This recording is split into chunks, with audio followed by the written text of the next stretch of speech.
കുറെ ഇടത്ത് ഇങ്ങനെ നോക്കി എങ്ങനെ ഞാൻ പഠിക്കണം. കാരണം ഞാൻ ഇതുവരെ ഇങ്ങനെ ഒരു മത്സര പരീക്ഷ പ്രിപ്പയർ ചെയ്ത് എഴുതിയിട്ടില്ല. അപ്പം എനിക്ക് മനസ്സിലായി അങ്ങനെ എഴുതിയിട്ടൊന്നും ഒരു കാര്യമില്ല, നന്നായിട്ട് തന്നെ പഠിക്കണം.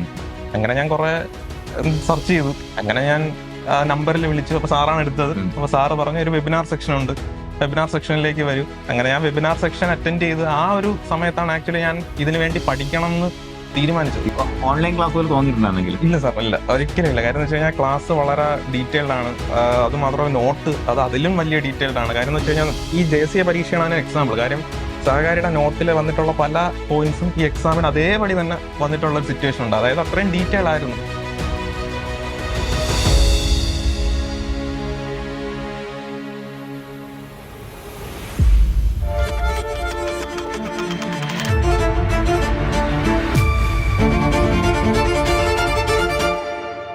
ജൂനിയർ കോപ്പറേറ്റീവ് ഇൻസ്പെക്ടർ സഹകാരി എക്സ്പ്രസിന്റെ സക്സസ് സ്റ്റോറി നമ്മൾ ഇങ്ങനെ തുടർന്നുകൊണ്ടിരിക്കുകയാണ്. ഇന്ന് വളരെ സ്പെഷ്യൽ ആയിട്ടുള്ള ഒരു റാങ്ക് ഹോൾഡറാണ് നമ്മുടെ കൂടെ ഉള്ളത്. അതായത് നമുക്കറിയാം 404 പേരുടെ റാങ്ക് ലിസ്റ്റില് 9ാമത്തെ റാങ്ക് അല്ലെങ്കിൽ 9ാമത്തെ റാങ്ക് നേടിയ ജഗത്താണ് ഇപ്പൊ നമ്മളോടൊപ്പം ഉള്ളത്. തിരുവനന്തപുരത്ത് ആണെന്നുണ്ടെങ്കിലും ജഗത്ത് എങ്ങനെ ഓൺലൈൻ ആയിട്ടാണ് പഠിച്ചത്? അതെ സാർ, ഓൺലൈൻ ആയിട്ട് പഠിച്ച ആളാണ്.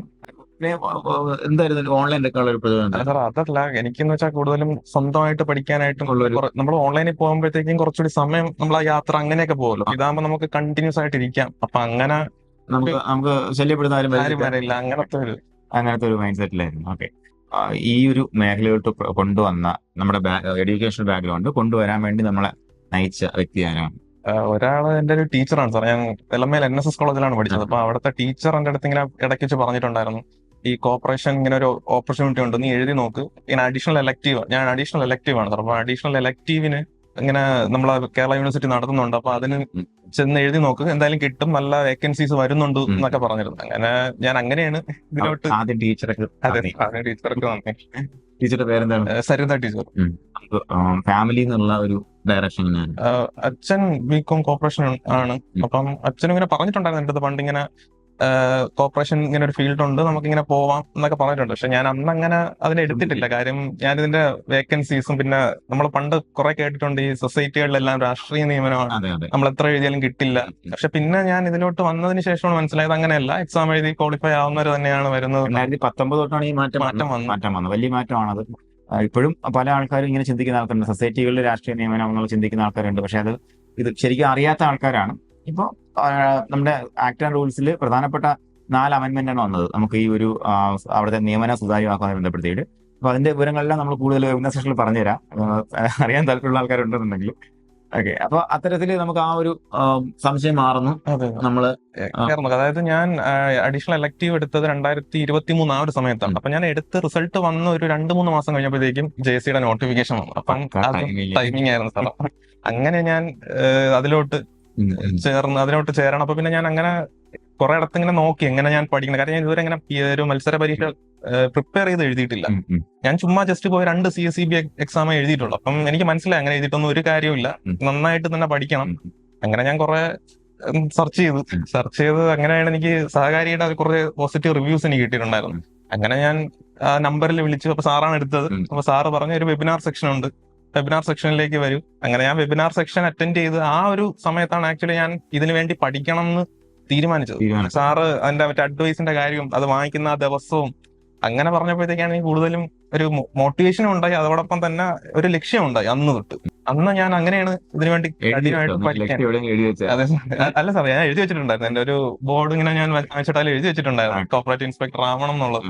വിഷൻ ബോർഡിന്റെ പ്രത്യേകത എന്ന് പറയുമ്പോഴത്തേക്കും നമുക്ക് നിങ്ങളത് കൃത്യമായിട്ട് അതിന്റെ വെയിറ്റേജ് നമുക്ക് മനസ്സിലാവില്ല തുടക്കത്തില്. പക്ഷെ നമുക്ക് കുറെ ദിവസങ്ങൾ കഴിയുന്തോറും 2 മാസമൊക്കെ നമ്മൾ ഈ വിഷൻ ബോർഡ് കൃത്യമായിട്ട് കാണുമ്പോഴത്തേക്കും നമ്മള് ഓട്ടോമാറ്റിക്കായിട്ട് നമ്മുടെ രീതികളിലൊക്കെ മാറ്റം വരും, നമ്മുടെ പ്രയോറിറ്റികളിൽ മാറ്റം വരും, നമ്മുടെ മറ്റ് പ്രധാനപ്പെട്ട കാര്യങ്ങൾ അല്ലെങ്കിൽ കല്യാണങ്ങൾ. ഞാൻ പോവാതായിട്ടുണ്ട്, ഒരുപാട് ഫ്രണ്ട്സ് എന്റെ ശത്രുക്കളായിട്ടുണ്ട് സാർ ആ സമയത്ത് പോവാതിരുന്നതിന്റെ പേരിൽ. മക്കളെ, ഒരു ദിവസം നിങ്ങൾ ഇതുപോലെ ഹൈബർനേഷനോട്ട് കയറി കഴിഞ്ഞാൽ പവർഫുൾ ആയിട്ട് തിരിച്ചു വരും. അപ്പൊ അങ്ങനെയുള്ള ദിവസമാണ് നമുക്കിന്ന്. കേരള ബാങ്കിൽ ഇല്ല സാർ, അതിലില്ല. പക്ഷെ അതെന്ന് വെച്ച് കഴിഞ്ഞാൽ ഞാൻ JCA എക്സാം എഴുതി കഴിഞ്ഞപ്പോൾ ഞാൻ കുറച്ചുകൂടി മാർക്ക് പ്രതീക്ഷിച്ചായിരുന്നു. ഞാനൊരു 75-76 ഒക്കെയാണ് ഞാൻ കാൽക്കുലേറ്റ് ചെയ്തത്. പക്ഷെ അതിന്റെ ഇടയിലാണ് ക്യാൻസലേഷൻ ഒക്കെ വന്നത്. അപ്പൊ അങ്ങനെ ഞാൻ ആകെ ഡൗൺ ആയി. കാര്യം എന്ന് വെച്ചാൽ ഈ ക്യാൻസൽ ചെയ്ത 7 ദിവസം എനിക്ക് ശരിയായിരുന്നു. അതാണ് റാങ്ക് വരേണ്ട ആളാണ്. അപ്പൊ അത്തരത്തിൽ നമുക്ക് ജഗത്തിന്റെ ഒരു സ്റ്റഡി സ്ട്രാറ്റജി എന്തൊക്കെയാണ്? ഞാൻ പ്രധാനമായിട്ട് എന്ത് ചെയ്യുന്ന വെച്ചാൽ, ഒന്ന് ക്ലാസ് മുടങ്ങാതെ കാണും, ഞാൻ പെൻഡിങ് വെക്കില്ല. അപ്പൊ അന്നുള്ള ക്ലാസ് അന്നു തന്നെ കാണും. ക്ലാസ് കണ്ട ഉടനെ തന്നെ ഞാൻ ഫ്രഷ് എക്സാം അറ്റൻഡ് ചെയ്യും. കാര്യം അപ്പോഴും നമുക്ക് ഒരുപാട് തെറ്റുകൾ വരുമല്ലോ. തെറ്റുകൾ ഞാൻ അടുത്ത ദിവസം, അതായത് ഞാൻ ക്ലാസ് കാണുന്നത് ഒരു 7:30 രാത്രി സമയത്താണ് കാണുന്നത്. അതിനുശേഷം ഞാൻ അടുത്ത ദിവസം രാവിലെ എടുത്തു വെച്ച് ഈ നോട്ട് പഠിക്കും. പഠിക്കുന്ന സമയത്ത് ഈ തെറ്റിയ ആൻസേഴ്സ് അതിൽ എനിക്ക് കാണാൻ പറ്റും. അപ്പൊ അത് ഞാൻ പിന്നെ ജന്മത്തിൽ മറക്കില്ല, ആ ഒരു തെറ്റ്. പിന്നെ ഇത് പഠിച്ചതിന് ശേഷം ഞാൻ ഒന്നുകൂടി ഫ്രഷ് എക്സാം എഴുതും. ഫ്രഷ് എക്സാം എഴുതി ഇതിങ്ങനെ ഫോളോ ചെയ്തുകൊണ്ടിരിക്കും. ഒരു വീക്ക്ലി എക്സാം ഒക്കെ ആവുന്ന ഒരു സമയം ആകുമ്പോഴത്തേക്കും ഞാൻ ഈ എക്സാമുകൾ ഒന്നുകൂടി പഠിക്കും ടോപ്പിക്, എന്നിട്ട് ഈ എക്സാമുകൾ ഒന്നുകൂടി അറ്റൻഡ് ചെയ്യും, എന്നിട്ട് വീക്ക്ലി എക്സാം എഴുതും. അതായത് വീക്ക്ലി എക്സാം അപ്പാവുന്ന ഒരു 11 മണി ആ സമയത്താണ്. ഞാനൊരു 1 മണിക്കുള്ളിൽ എക്സാം എഴുതും. കാര്യം അതിനുശേഷം പിന്നെ നമുക്ക് കുറച്ച് ഫ്രീ ആണ്. കാര്യം ഇത്രയും നമ്മൾ ഒതുക്കി വെച്ചിട്ടുണ്ട്. കുറച്ച് ഏതെങ്കിലും പരീക്ഷ ഇതുവരെ മിസ്സാക്കിയിട്ടുണ്ടോ? ഇല്ല സാർ, ഒരു പരീക്ഷ മിസ്സാക്കി. രണ്ടാമത്തെ ആളാണ് ഇതുവരെ നമുക്ക് ആ കോഴ്സിൽ നിന്ന് ഒരു പരീക്ഷ മിസ്സാക്കാത്ത രണ്ടാമത്തെ ആള്. ആദ്യത്തെ ആള് രചനയാണ് ഞാൻ ഇന്ന് കണ്ടത്. രചന അവരുടെ ഗ്രൂപ്പിലുള്ള ആളാണ്. അപ്പൊ രചന മാത്രമല്ല, നിങ്ങളുടെ ഗ്രൂപ്പിലെ ആൾക്കാരുടെ പേരൊക്കെ എന്ന് പറഞ്ഞ്? രചന ഉണ്ടായിരുന്നു, പിന്നെ ദേവി, പിന്നെ റോഷിത്ത് ഉണ്ടായിരുന്നു. അപ്പൊ നമ്മള് അപ്പൊ ആ ഒരു ഗ്രൂപ്പിന്റെ ഒരു ഇമ്പോർട്ടൻസും അവരുടെ കമ്പൈൻ സ്റ്റഡിയുടെ ഔട്ട്കം, അതായത് നമ്മളിപ്പോ കമ്പൈൻ സ്റ്റഡി നടത്താൻ വേണ്ടി നമുക്ക് പലരും റൂം തിരക്കി പോകും അല്ലെ, അല്ലെങ്കിൽ ഗ്രന്ഥശാലയിൽ പോകും. സ്ഥലം ഉള്ളവർക്ക് പോയി ഇരിക്കാൻ വളരെ നല്ലത് തന്നെ. പക്ഷെ അങ്ങനെ ഒരു സ്ഥലം ഇല്ലാത്തതിന്റെ പേരിൽ കമ്പൈൻ സ്റ്റഡി ഉപേക്ഷിക്കുന്ന ഒത്തിരി ആൾക്കാരുണ്ട്. മനസ്സുണ്ടെങ്കിൽ നമുക്ക് ഇപ്പൊ ഇന്റർനെറ്റിന്റെ ഈ ലോകത്ത് ഇപ്പൊ കമ്പൈൻ സ്റ്റഡിക്ക് അതിന്റെ ഒന്നും ആവശ്യമില്ല എന്നുള്ളതിനെ തെളിയിച്ചിരിക്കുന്നവര്. എങ്ങനെയാണ് കമ്പൈൻ സ്റ്റഡി പറഞ്ഞു? കമ്പൈൻ സ്റ്റഡി എന്ന് പറഞ്ഞാൽ നമ്മുടെ ഈ എക്സാമോട് അടുപ്പിച്ചാണ് നമ്മൾ സ്റ്റാർട്ട് ചെയ്തത്. അപ്പം അന്ന് നമ്മുടെ സഹകാരിക്ക് രാത്രി 9-10 മണി വരെയൊക്കെ ലൈവ് പോയിരുന്ന സമയമുണ്ട്. അപ്പം അതിനുശേഷം എന്തായാലും നമുക്ക് ഇരിക്കാൻ പറ്റും. അപ്പൊ അതിനുശേഷം ഒരു 11 മണി ആ ഒരു ടൈമിൽ ഇരുന്നിട്ട് ചിലപ്പോൾ അത് 2 മണി 3 മണി വരെയൊക്കെ പോകും. നമ്മളിങ്ങനെ പറഞ്ഞു വരുമ്പോഴത്തേക്കും എനിക്കറിയാന്നുള്ളത് ഞാൻ അതിൽ പറയും, അപ്പം അവർക്കറിയാന്നുള്ളത് ഇങ്ങോട്ട് പറയും. അപ്പൊ അത് ചിലപ്പോൾ പുലർച്ചെ വരെയൊക്കെ അത് പോയി. ഗൂഗിൾ മീറ്റ് വഴിയുള്ള കമ്പൈൻ സ്റ്റഡിയാണ് നമ്മുടെ പയ്യന്മാര്. അതായത് നമ്മുടെ ഗ്രൂപ്പിൽ വരിക, അവിടെ നിന്ന് പരിചയപ്പെടുക, അവിടെ നിന്ന് തന്നെ അവര് സമാന മനസ്സിലായ ആൾക്കാരെ കണ്ടെത്തുക. അങ്ങനെ ഒത്തിരി സ്റ്റുഡന്റ് ഗ്രൂപ്പുകളും പ്രത്യേകം ഉണ്ടായിട്ടുണ്ട്. അതിന്റെ എല്ലാം ഔട്ട്കം എന്ന് പറയുമ്പോഴത്തേക്കും വളരെ വലുതാണ്. അപ്പൊ നമുക്ക് ഓൺലൈൻ ക്ലാസ് പോലെ തോന്നിയിട്ടുണ്ടെങ്കിൽ? ഇല്ല സാർ, ഇല്ല, ഒരിക്കലും ഇല്ല. കാര്യം എന്ന് വെച്ച് കഴിഞ്ഞാൽ ക്ലാസ് വളരെ ഡീറ്റെയിൽഡ് ആണ്. അത് മാത്രമല്ല നോട്ട് അത് അതിലും വലിയ ഡീറ്റെയിൽഡ് ആണ്. കാര്യം എന്ന് വെച്ച് കഴിഞ്ഞാൽ ഈ JCA പരീക്ഷയാണ് അതിന് എക്സാമ്പിൾ. കാര്യം സഹകാരിയുടെ നോട്ടിൽ വന്നിട്ടുള്ള പല പോയിന്റ്സും ഈ എക്സാമിന് അതേപടി തന്നെ വന്നിട്ടുള്ള ഒരു സിറ്റുവേഷൻ ഉണ്ട്. അതായത് അത്രയും ഡീറ്റെയിൽ ആയിരുന്നു, ഒരുപാട്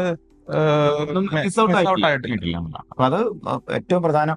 നമുക്ക് ആ ഒരു റിസർച്ച് ടീമിന്റെ ആ ഒരു കോൺട്രിബ്യൂഷൻ വളരെ ഇമ്പോർട്ടന്റ് ആണ്. നിങ്ങൾ ആരും അവരെ കാണുന്നില്ല കേട്ടോ, അവരാണ് കാണാൻ പറയത്തിരിക്കുന്ന ആൾക്കാർ. അപ്പൊ അതേപോലെ ഡിസൈഡ് എന്താണ് നമ്മൾ ടീച്ചേഴ്സ് പഠിപ്പിക്കേണ്ടെന്നുള്ള കാര്യം ഡിസൈഡ് ചെയ്യുന്ന ആൾക്കാരും അവരാണ്. അപ്പൊ അവരത്രയും വർക്ക് ചെയ്ത് അതിന്റെ ആ ഒരു കണ്ടന്റ് മനോഹരമാക്കി എടുത്തതിന്റെയും കൂടെ ഒരു ഔട്ടാണ് നമുക്ക് ഇത്തരത്തിന്റെ ഒരു 404 പേർ റാങ്ക് ലിസ്റ്റിൽ 230 ആൾക്കാർ സഹകാരിയുടെ ചുണക്കുട്ടികളായി വന്നതിന്റെ പ്രധാനപ്പെട്ട കാരണം. പിന്നെ ഇവരെ പോലുള്ള ആൾക്കാർ കൈമേയും മറന്ന് പണിയെടുത്തതിന്റെ ഫലമാണ്. എന്തായാലും ജഗത്തെ എല്ലാവിധ ആശംസകളും ഭാവി ജീവിതത്തിലേക്ക്. ഇപ്പൊ എത്ര വയസ്സായി? എനിക്ക് 27 വയസ്സ്. അപ്പൊ വളരെ ഒരു ഏർലി ഏജിലേക്കാണ് നമുക്ക് സർവീസിലേക്ക് പോകുന്നത്.